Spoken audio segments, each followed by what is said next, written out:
구제역이 확산되면서 축산 농가들은 바짝 긴장하고 있습니다. 상당수가 밀식 사육하는 돼지 농가들의 걱정은 이만저만이 아닙니다. 칼바람에 눈발까지 몰아쳐 쌀쌀한 날씨가 이어졌습니다. 밤부턴 도내 전역에 대설특보가 내려지면서 눈발이 거세지겠습니다. 대선 주자에게 듣는다. 이번에는 심상정 정의당 대표를 만나봤습니다. 심 대표는 과감한 개혁이 필요하다며 정의당의 지지를 호소했습니다. 여러분 안녕하십니까? 전북권 뉴스입니다. 구제역이 전국으로 빠르게 번지고 있습니다. 지금까지는 한우 농가에서만 발병했는데 양돈 농가라고 안심할 수는 없는 상황입니다. 특히 밀식 사육에 과거 발병 경험이 있는 도내 돼지 농가들이 잔뜩 긴장하고 있습니다. 박찬익 기자의 보도입니다. 도내 대표적인 돼지 사육단지가 위치한 김제 용지면. 구제역이 발병한 정읍 산내 한우 농가와는 꽤 떨어져 있지만 1년 전 구제역을 겪었던 터라 걱정이 이만저만이 아닙니다. 이곳의 돼지 농장들은 1년여 만에 발생한 도내 구제역 때문에 외부인들의 출입을 극도로 꺼리는 모습입니다. 김재 씨는 지난해 모든 돼지 농가에 2차례 예방접종을 마쳤기 때문에 당장 구제역이 발생할 가능성은 적다는 입장입니다. 돼지 24만 대에서 일제 접종을 했습니다. 그래서 이렇게 항체가 검사를 했더니 항체가 83%로 이렇게 나와가지고. 그러나 걱정은 밀식 사육에 있습니다. 돼지는 소와 달리 좁은 공간에 빽빽하게 가둬 키워 바이러스에 특히 취약하기 때문입니다. 더구나 유례 없이 2가지 유형의 구제역이 한꺼번에 발생해 역학관계를 규명하기 어려운 데다 돼지 농장들은 추가 접종을 위해 백신을 구하고 있지만 소가 우선인 상황이어서 이마저도 쉽지 않습니다. 그리고 만약에 걸리면 엄청 손해가 많잖아요. 저도 뭐 막 털려요. 혹시나 모를까 싶으니까. AI에 닭과 오리 수천만 마리가 땅에 묻힌 데 이어 이번에는 한우까지 구제역에 노출되면서 남은 돼지 농가들 역시 6년 전 전국을 휩쓴 살처분 사태를 떠올리고 있습니다. MBC 뉴스 박찬익입니다. 구제역 예방 접종을 위해 백신이 추가 확보됩니다. 전라도는 정읍 구제역 발생 농장 반경 20km 이내 소와 돼지 23만 2천 마리의 예방 접종을 오늘 완료하고 일주일 후 항체 형성 여부를 확인하기로 했습니다. 또 나머지 29만 마리도 12일까지 접종을 끝내기로 하고 부족한 백신 16만 마리분은 내일 공급받을 예정입니다. 한동안 포근한 날씨가 이어지더니 오늘은 칼바람에 눈발까지 몰아쳤습니다. 밤사이 도내 대부분 지역에 대설특보가 예보돼 내일 출근길이 걱정입니다. 한범수 기자가 보도합니다. 한동안 잠잠하던 동장군이 다시 찾아왔습니다. 거리에 나선 사람들은 저마다 옷깃을 여미며 살을 애는 듯한 칼바람을 피해봅니다. 오후 늦게 눈발이 흩날리면서 시내 곳곳은 눈보라 속에 뒤덮였습니다. 어제는 조금 괜찮았던 것 같은데 오늘은 바람도 많이 불고 눈도 아까 전에 오고 많이 추운 것 같아요. 추위가 기승을 부리면서 전주의 한낮 운주는 영하로 떨어졌고 오후 들어 정읍과 고창, 부안에는 대설주의보가 내려졌습니다.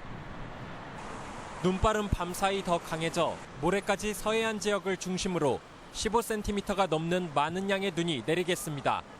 찬 대륙 고기압의 영향으로 기온이 큰 폭으로 떨어지겠고 해수면과 대기의 온도차로 인해 눈구름이 발생하여 오늘부터 모레 사이에 많은 눈이 내리겠습니다. 눈과 함께 기온도 크게 떨어지겠습니다. 아침 기온이 영하 10도까지 내려가는 등 늦겨울 한파는 다음 주까지 이어지겠습니다. 기상이 악화되면서 서해안에는 강한 바람이 불겠으며 파도의 높이는 4m까지 올라가 시설물 관리에 주의가 필요해 보입니다. MBC 뉴스 한범수입니다.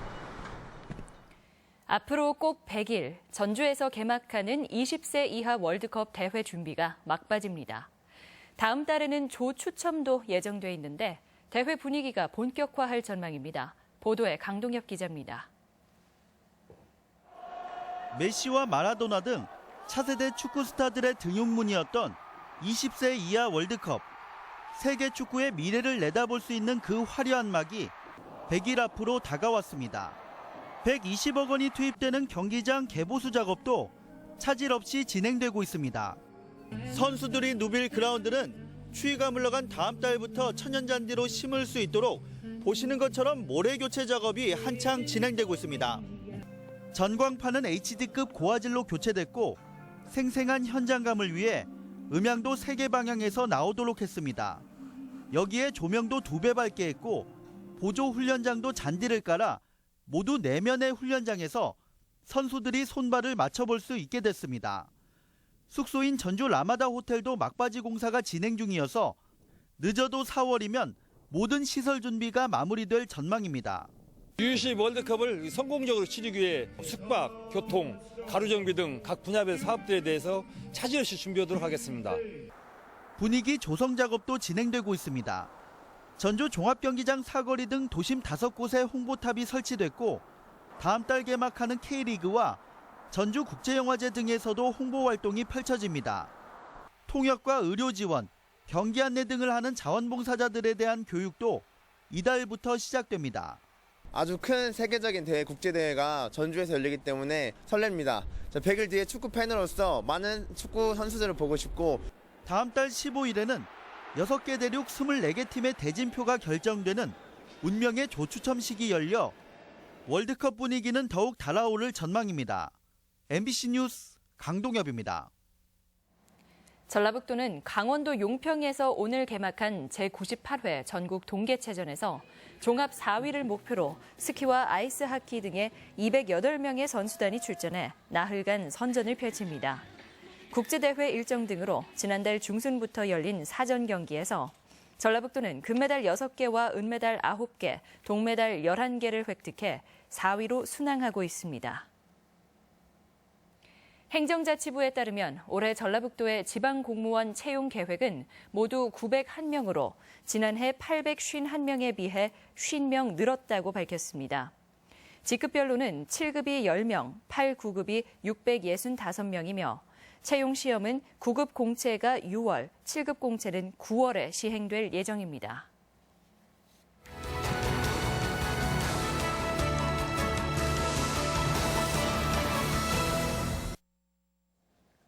대선 주자인 심상정 정의당 대표는 국민 월급 300만 원 시대를 공약했습니다.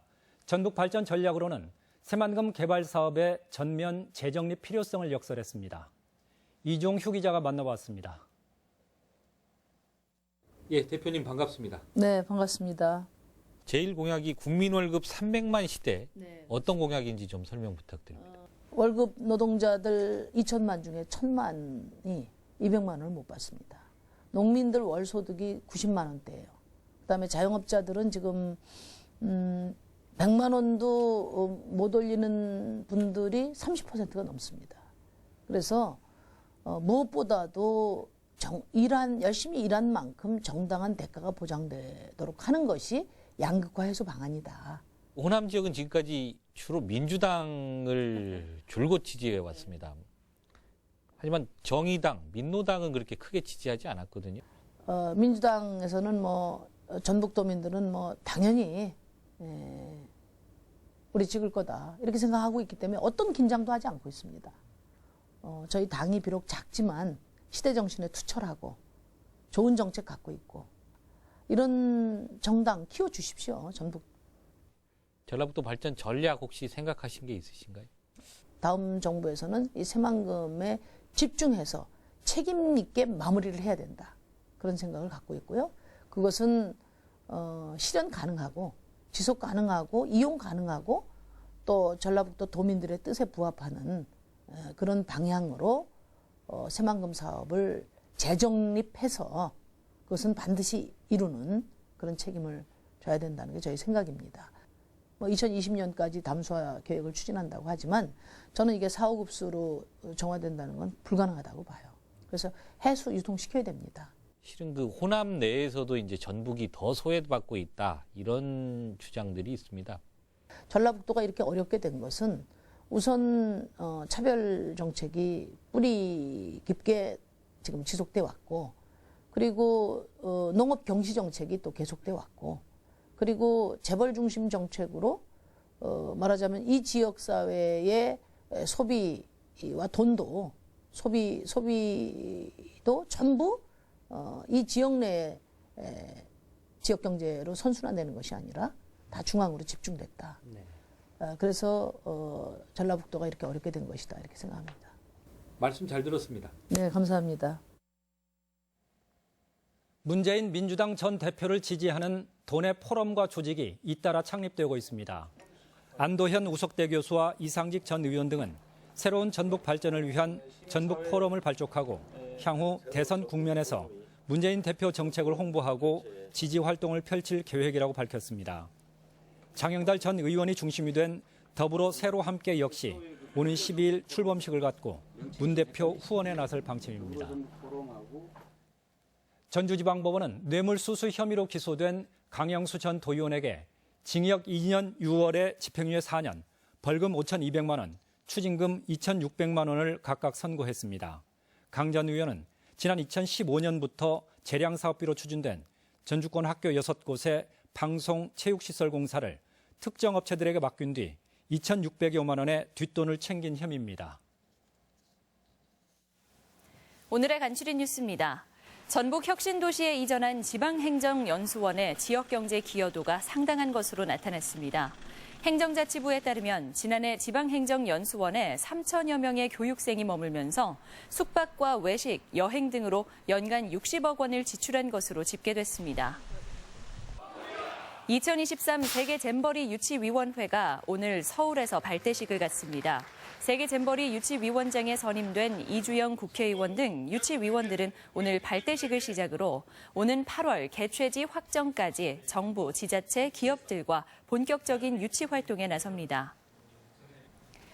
새만금 송전탑 공사를 막아 재판에 넘겨진 주민 27명 가운데 23명에게 선고 유예가 내려졌고 나머지 4명도 벌금형이나 집행유예를 받았습니다. 재판부는 주민들이 공사로 생활터전을 잃을 위기에 처했던 점을 고려했다며 양형 이유를 밝혔습니다. 전라북도가 채무가 없는 자치단체가 됐습니다. 전라북도는 지방채 등을 제외한 외부 채무 1,780억 원을 작년 말로 전액 조기 상환했다며 이후 발생하는 332억 원의 이자 부담을 절감하게 됐다고 밝혔습니다. 외부 채무가 없는 광역자치단체는 전북을 포함해 5곳입니다. 간추린 뉴스였습니다. 환경부의 지역별 상수도 보급 현황에 따르면 전라북도는 189만 명의 식수 인구 가운데 188만 명에게 상수도가 공급돼 99.2%의 보급률을 기록했습니다. 이 같은 상수도 보급률은 지역 평균 96.5%는 물론 광역시를 포함한 전국 평균 98.8%에 비해서도 높은 수치입니다. 전주시는 아중 호수를 찾는 시민들의 편의를 위해 2억 원을 들여 진인로 쪽 근린공원에 50면 규모의 주차장과 편의시설을 설치할 계획입니다. 전주시는 내년 말까지 50억 원을 들여 생태 놀이터와 가족숲 등 아중호수 생태공원 조성 사업을 마무리할 계획입니다. 전라북도 원예 농산물 광역 브랜드인 예담채가 국가 소비자 중심 브랜드 평가에서 3년 연속 대상을 수상했습니다.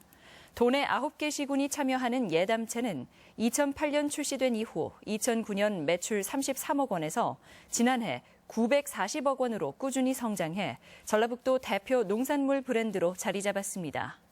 지금까지 전북권 뉴스였습니다.